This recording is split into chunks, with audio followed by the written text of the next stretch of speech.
Hello दोस्तों, चलिए आज हम आगे बढ़ते हैं। 1857 की क्रांति एवं छत्तीसगढ़ के विद्रोहों के बारे में ये पार्ट 11 है। अभी तक मैंने 10 वीडियो बना रखे हैं, जिसमें से पार्ट 10 और पार्ट 11 1857 की क्रांति और उनके विद्रोहों से रिलेटेड है। दोनों वीडियो आप जरूर देखें। वीडियो के लिंक मैंने डिस्क्रिप्शन बॉक्स में दे रखे हैं। ये 2 आउट ऑफ 2 है, मतलब दूसरा पार्ट है विद्रोह का, जबकि कुल मैंने छत्तीसगढ़ के आधुनिक इतिहास के 11 वीडियो अब तक बना रखे हैं। चलिए आगे बढ़ते हैं। सबसे पहले तो आप वीडियो को लाइक जरूर कीजिए। अगर आप वीडियो को लाइक नहीं करेंगे तो YouTube आपको आपके वॉल पे वीडियो सजेस्ट नहीं करेगा। मेरे वीडियो के सजेशन प्राप्त करने के लिए आप वीडियो को लाइक कीजिए, साथ ही बेल आइकन को प्रेस कीजिए ताकि आपको नोटिफिकेशन मिले। जैसे ही मैं वीडियो डालूंगा आपको नोटिफिकेशन प्राप्त करने के लिए बेल आइकन को जरूर प्रेस करें। जो बेल आइकन है उसको दबा कर रखें ताकि आपको वीडियोस प्राप्त हो। साथ ही चैनल को सब्सक्राइब कीजिए। चलिए आगे बढ़ेंगे। तीसरा वीडियो है, इसके पहले तीसरा विद्रोह है। इसके पहले मैंने 2 विद्रोह पढ़ा रखे हैं। तीसरा विद्रोह संबलपुर के सुरेंद्र साय का विद्रोह। 1857 की क्रांति और छत्तीसगढ़ के विद्रोहों में तीसरा विद्रोह होता है संबलपुर के सुरेंद्र साय का विद्रोह। इस विद्रोह में संबलपुर के चौहान राजा, संबलपुर में चौहान राजा राज करते थे, तो चौहान राजा थे महाराज साय। तो संबलपुर के जो चौहान राजा होते हैं महाराज साय, उनकी मृत्यु हो जाती है और उनकी मृत्यु बिना उत्तराधिकारी नियुक्त किए होती है। तो उस समय ऐसी प्रथा थी कि जो उनका प्रमुख सेवक था या प्रमुख उत्तराधिकारी था, वैध उत्तराधिकारी सुरेंद्र साय, उनको शासन मिलना चाहिए था। लेकिन अंग्रेजों की कूटनीति और चालाकी के कारण अवैध उत्तराधिकारी विधवा रानी हो जाती है, विधवा रानी मोहन कुमारी। तो जो महाराज साय की पत्नी होती है रानी मोहन कुमारी, उनको उत्तराधिकारी अंग्रेजों की सहायता से मिल जाता है और उनके पुत्र अर्थात राजकुमार होते हैं नारायण सिंह, अप्रत्यक्ष रूप से नारायण सिंह को भी उत्तराधिकारी मिल गया, ऐसा उत्तराधिकार मिल गया, ऐसा आप मान सकते हैं। मतलब इनके उत्तराधिकार, इनका राज जो है सुरेंद्र साय को मिला था, लेकिन वो ना मिलकर मोहन कुमारी को मिल गया तथा उनके पुत्र या राजकुमार नारायण सिंह को प्राप्त हो गया। अब दोनों के बीच विवाद की स्थिति हो गई, किनकी में, सुरेंद्र साय और नारायण सिंह के बीच हमेशा झड़प होना चालू हो गया। अब आगे क्या होता है, नारायण सिंह जो है, जो उत्तराधिकारी अभी बनाए जाते हैं, अवैध उत्तराधिकारी होते हैं, तो नारायण सिंह द्वारा सुरेंद्र साय के सहयोगी लखनपुर के जमींदार बलभद्र देव की हत्या कर दी जाती है।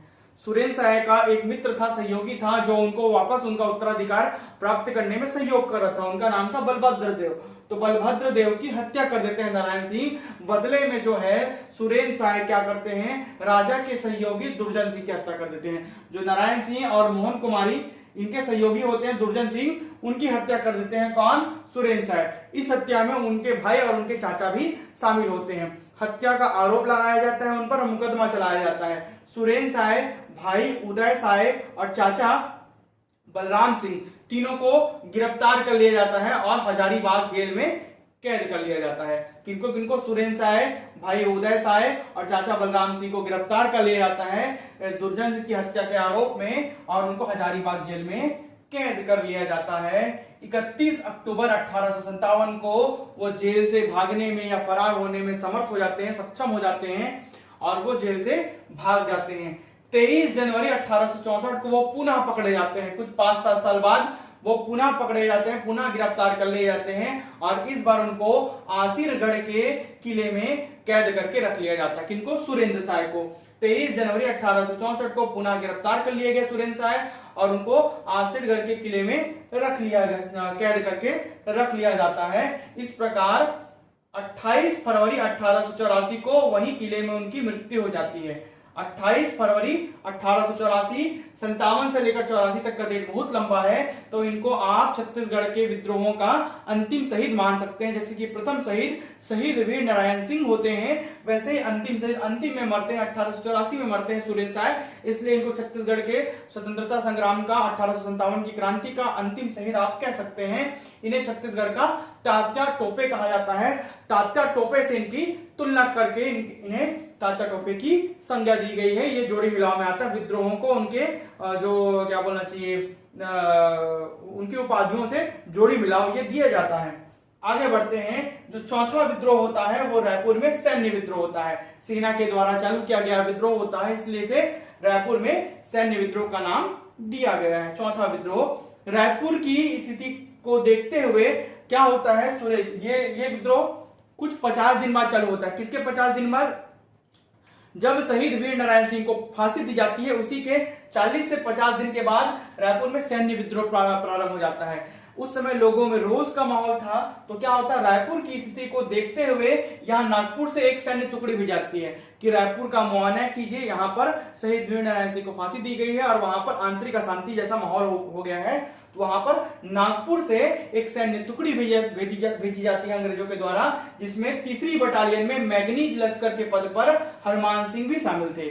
इसी सैन्य टुकड़ी में तीसरी, जो नागपुर से टुकड़ी भेजी जाती है रायपुर का मुआयना करने के लिए, उसी टुकड़ी में 3री बटालियन में मैगनीज लश्कर के पद पर हनुमान सिंह भी शामिल होते हैं। ये हनुमान सिंह जो है वो बैसवाड़ा के राजपूत थे।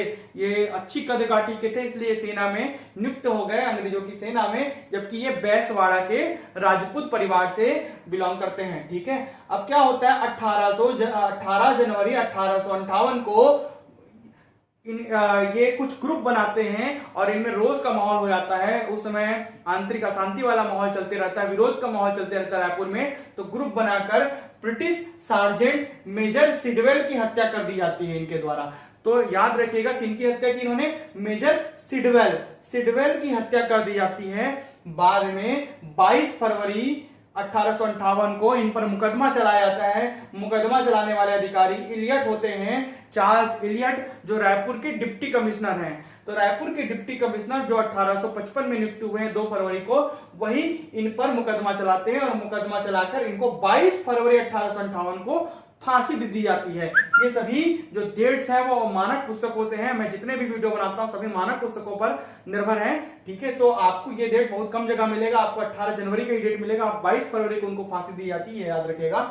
और कहीं कहीं पर अलग अलग इतिहासकारों के अलग अलग मत हैं। कई जगह उन्हें फरार दिखाया गया है, फांसी नहीं दी गई ऐसा दिखाया गया है, लेकिन मैं फांसी ही पढ़ाऊंगा। 22 फरवरी 1858 को हनुमान सिंह तथा 17 अन्य साथियों को फांसी पर चढ़ा दिया जाता है। वो फांसी जो होती है वो खुलेआम चढ़ा दी जाती है। ठीक है, इन्हें छत्तीसगढ़ का मंगल पांडे कहा जाता है। जैसे कि बंगाल में मंगल पांडे ने विद्रोह चालू किया था, वो सैनिक होते हुए भी चर्बी लगे कारतूस के खिलाफ विद्रोह किए थे, वैसे ही छत्तीसगढ़ में सैन्य विद्रोह किया हनुमान सिंह ने, इसलिए इनकी तुलना मंगल पांडे से की जाती है। तो इनकी जोड़ी मिलेगी मंगल पांडे से, इनकी जोड़ी मिलेगी तात्या टोपे से। 5वां विद्रोह जो होता है वो उदयपुर का विद्रोह होता है। उदयपुर रियासत हुआ करता था जिसे धर्मजयगढ़ भी कहते थे। धर्मजयगढ़ या उदयपुर 1858 में ये विद्रोह होता है। क्या होता है उदयपुर की कहानी? उदयपुर जो है मराठों के अधीन था। मराठों के अधीन जैसे ही मराठा ब्रिटिश नियंत्रण में आए तो वो ब्रिटिश नियंत्रण में चला गया उदयपुर रियासत। सन 1905 में जब बंग भंग होता है अर्थात बंगाल विभाजन होता है तो उदयपुर को छत्तीसगढ़ में मिला लिया जाता है और यहां से संबलपुर क्या हो जाता है, उड़ीसा में चला जाता है। उदयपुर सहित 4 और अन्य रियासतें छत्तीसगढ़ में मिला दी जाती है। चांग भाकर, उदयपुर, इस प्रकार की रियासतें छत्तीसगढ़ में मिला ली जाती हैं। तो 1858 में उदयपुर के राजा नियुक्त होते हैं कल्याण सिंह। इनके भाई शिवराज सिंह तथा धीरज सिंह भी इनके सहयोगी होते हैं। 1852 में क्या होता है, ये राजा नियुक्त होते हैं और ये एक हत्या कर देते हैं। इन्हें हत्या के आरोप में कल्याण सिंह, इनके भाई शिवराज सिंह तथा धीरज सिंह को रांची के जेल भेज दिया जाता है। हत्या के आरोप में कहां भेज दिया जाता है? रांची के जेल में। वहां पर से झारखंड पास है तो उदयपुर वाला हिस्सा जसपुर प्रदेश से और झारखंड से लगा हुआ है, तो रांची के जेल उनको भेज दिया जाता है। इनको कल्याण सिंह, उनके भाई शिवराज सिंह और धीरज सिंह को। अब क्या होता है, अब उदयपुर अंग्रेजों के प्रत्यक्ष नियंत्रण में आ गया। 1852 में हथिया लिए उदयपुर को, कौन? अंग्रेज। 1854 में पूरा छत्तीसगढ़ हथिया लिए थे अंग्रेज रियासतों को छोड़कर, तो ये रियासत में हथिया लिया गया अंग्रेजों के द्वारा। अब उदयपुर अंग्रेजों के प्रत्यक्ष नियंत्रण में, डायरेक्ट कंट्रोल में आ जाता है। 1857 में रांची के जेल से वो निकलने में कामयाब होते हैं। कौन? कल्याण सिंह, भाई शिवराज सिंह और धीरज सिंह, तीनों रांची के जेल से फरार होने में कामयाब हो जाते हैं 1857 में। 1858 में पुनः उदयपुर वो हमला करते हैं कुछ ग्रुप बनाकर और उदयपुर पर पुनः अधिकार करने में सफल हो जाते हैं। 1858 पे तीनों भाइयों के द्वारा तीनों राजकुमारों के द्वारा पुनः उदयपुर पर अधिकार कर लिया गया। परंतु कुछ समय बाद कल्याण सिंह और धीरज सिंह की मृत्यु हो जाती है। किसी कारण से कल्याण सिंह और धीरज सिंह की मृत्यु हो जाती है। अब शासन चलाने के लिए बचे उनके भाई।